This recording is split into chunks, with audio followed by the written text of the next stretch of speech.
अस्सलाम वालेकुम। मैं हूं फैसल तारिड़। आज 20 नवंबर है और आज दिन है एतवार का। इस वीडियो के अंदर हमने बात करनी है, उल्टी गिनती शुरू हो चुकी है और शहबाज शरीफ का जाना तय हो चुका है। जमान पार्क में खान की जानिब से हंगामी इजलास तलब किए जा रहे हैं। जनरल बाजवा की जानिब से जाते जाते कौम को एक बड़ा तोहफा दिया गया है। पीडीएम इस वक्त इतनी घबराई हुई है और इस तरह से वो अपना जनाजा उठने का शिद्दत से इंतजार कर रहे हैं और तड़प रहे हैं।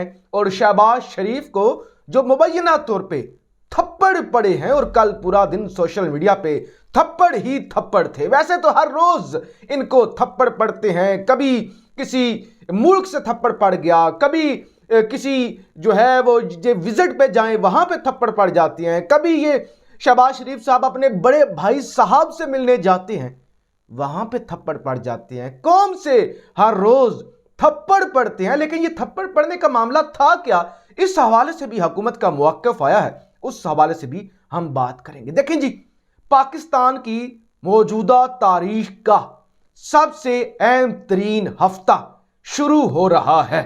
यह फैसला कुन हफ्ता होगा और इस हफ्ते के अंदर ही खान साहब का जो लॉन्ग मार्च है उसका आखिरी मरहला वो भी शुरू हो रहा है। यानी अगले जो हफ्ते का दिन होगा उस दिन तमाम लोग पिंडी और इस्लामाबाद पहुंचेंगे। अब जो समझदार लोग हैं वो तो समझ गए कि खान ने 26 ही का दिन क्यों अनाउंस किया। नंबर 1 तो थोड़ा टाइम दिया जाए जो मुज़ाकरात चल रहे हैं। नंबर 2, एक अहम तरीन फौजी अफसर जिसकी तैनाती पर पीटीआई के लोग परेशान हैं कि फलां शख्सियत आर्मी चीफ ना बन जाए, और उनके हवाले से आपको पता है कि सोशल मीडिया पर और मीडिया पर नून लीग के जो जराए हैं वो खबरें चलवा रहे हैं। यानी वो शख्सियत नून लीग की मुबैना तौर पे मनपसंद शख्सियत है और उस शख्सियत ने रिटायर होना है 27 नवंबर को।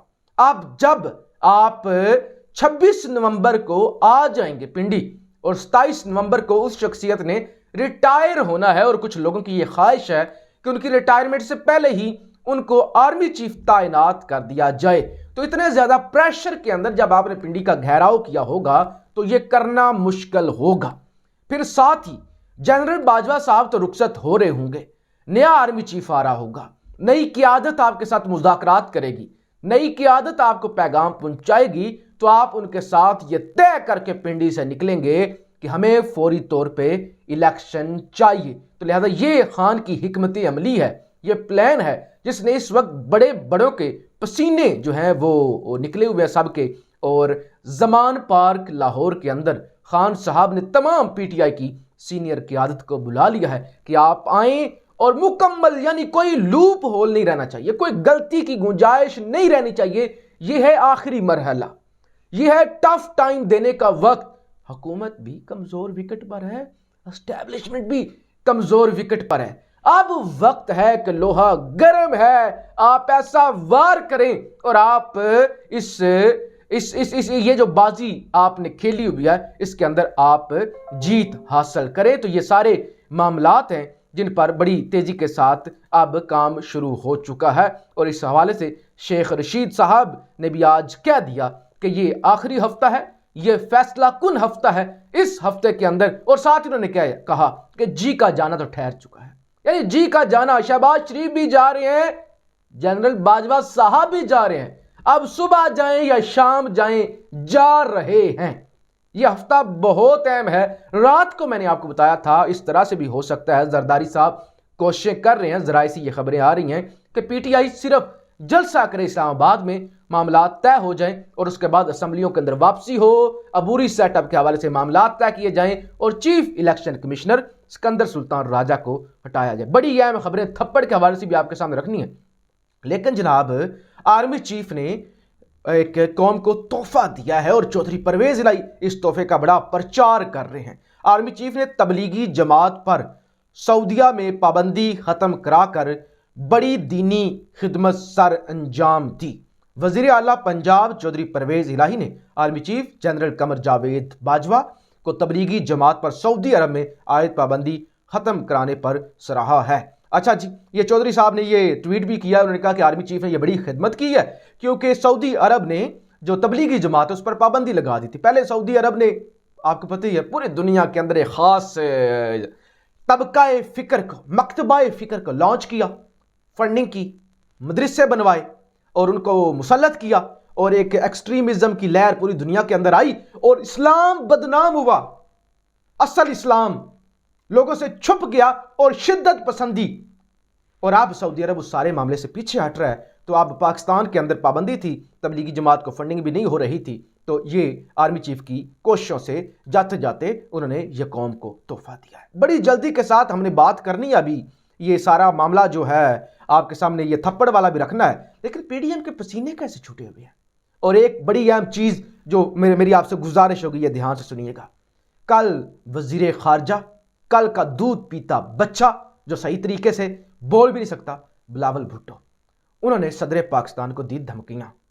उन्होंने कहा कि सदर पाकिस्तान ने अगर गड़बड़ की तो इनको इंजाम भुगतना पड़ेगा, ये होगा वो होगा, आरफ अलवी के पास आखिरी मौका है, अपनी इस्लाह कर लें, ये कर लें, हम इनके साथ ये करेंगे वो करेंगे। देखिए, जैसे मैंने कहा था ना कि मुरे मुल्क का वजीर आजम, चाहे शहबाज शरीफ हो चाहे इमरान खान हो, ये एक जमहूरी ओहदा है, इसकी तजलील काबिल कबूल नहीं है। इसी तरह सदर Pakistan, supreme commander of armed forces, उसकी तौहीन भी काबिल कबूल नहीं है। और आपके एक ट्वीट पर एक फौजी जनरल का नाम लिया जाए, तौहीन हो जाए, रैंक एंड फाइल का मसला खड़ा हो जाए, बंदों को उठा लिया जाए, FIA उठाए और एजेंसीज के हवाले कर दिया जाए, कपड़े उतार कर उन पर तशद्दुद किया जाए और कहा जाए इनकी जुर्रत कैसे हुई, तो सदर पाकिस्तान तो आर्मी चीफ और तमाम चीफ जस्टिस के भी बड़े होते हैं, यानी ये सुप्रीम कमांडर होते हैं आर्म्ड फोर्सेस के। जजेस भी यही तैनात करते हैं, हर किस्म के आर्मी चीफ की मंजूरी के हवाले से समरी पर सिग्नेचर भी यही करते हैं, गवर्नर भी यही तैनात करते हैं। पाकिस्तान का सबसे सुप्रीम ओहदा है सदारत का, और आर्म्ड फोर्सेस के सबसे चीफ एग्जीक्यूटिव जो है वो तो सदर पाकिस्तान है, वो चाहे जो भी हो। अब मौजूदा सदर पाकिस्तान डॉक्टर आरफ अलवी साहब है। तो फौज के किसी एक जनरल की, एक मेजर की, एक अफसर की तौहीन बर्दाश्त नहीं होती, होनी भी नहीं चाहिए। लेकिन क्या आर्म्ड फोर्सेस के जो सुप्रीम कमांडर हैं उनके बारे में कोई कल का बच्चा और इतने घटिया और गलीज गुफ्तगू करे, यह बर्दाश्त हो जाती है? इस पर क्यों एक्शन नहीं लिया जाता? इस पर क्यों दौड़ें नहीं लगती? इस पर क्यों सवालात नहीं उठाए जाते? इस पर ये मीडिया के अंदर बैठे हुए बगल बच्चे बात क्यों नहीं करते? क्या सदर की तौहीन मुल्क की तौहीन नहीं है? क्या सदर की तौहीन रियासत की तौहीन नहीं है? क्या सदर सुप्रीम कमांडर नहीं है? यानी जुर्रत देखें कि कल का एक बच्चा जिसको बोलना भी नहीं आता, उसे वजारत दाखिला में आपने खारजा में बिठा दिया कि जाओ बच्चे इंटर्नशिप करो, जाओ अपने जाती ताल्लुकात बनाओ। और वो बच्चा इतना लाडला है, वो बच्चा इतना जो है वो आपे से बाहर हो चुका है कि अपने से बड़े बाप की उम्र के लोगों के बारे में इस तरह की बात करता है। तो इस पर अदारों को हरकत में आना चाहिए, अदारों को हरकत में आना चाहिए, और सदर की भी इज्जत है। इस तरह से जो है ये चीज़ें बर्दाश्त नहीं करनी चाहिए। शहबाज शरीफ के हवाले से कल भी मैंने मुजम्मत की थी, ये जो तज़हीक हो रही है ना, ये वज़ीर आज़म के ओहदे की हो रही है, शहबाज शरीफ की नहीं हो रही। उनकी पहले से कोई इज्जत नहीं, उनका तो भाई उनकी नहीं बात मानता, तो ये भी नहीं होनी चाहिए। आप जनाब कल पूरा दिन आपको पता ही है, YouTube, social media, TV channel, हर जगह पे ये थप्पड़ की गूंज सुनाई देती रही, थप्पड़ थप्पड़ होता रहा, हर जगह पे थप्पड़ पड़ा। किसी ने कहा नहीं ज़द-ओ-कोब भी किया गया, किसी ने कहा नहीं गालियां भी दी गई हैं। आप जनाब मावने ख़ुसूसी अता तारड़ साहब हमारी बरादरी के हैं, अब क्या कहा जाए, उन्होंने जनाब इस पर वजाहत दी है। ये थप्पड़ का मामला है, कहते हैं झूठों पर खुदा की लानत, यह स्टोरी लगता है अरसलान बेटे को दी गई है, घड़ी चोरी से तवज्जो हटाने के लिए उसे थप्पड़ से लिंक कर दो।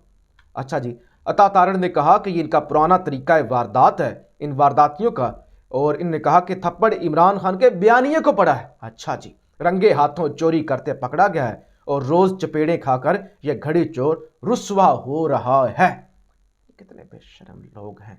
घड़ी किसने चोरी की है? यानी आइन के मुताबिक, कानून के मुताबिक, कोई एथिकली आप नहीं कह सकते कि एथिक्स का मसला है या ऐसा मसला है, कोई मसला नहीं है।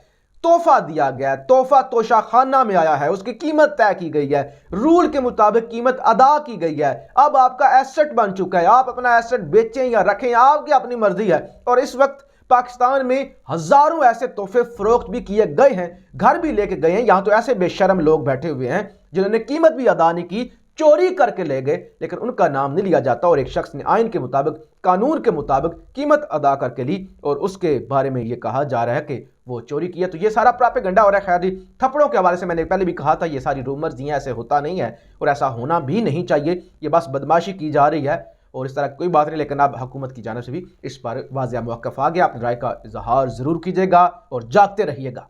पाकिस्तान जिंदाबाद।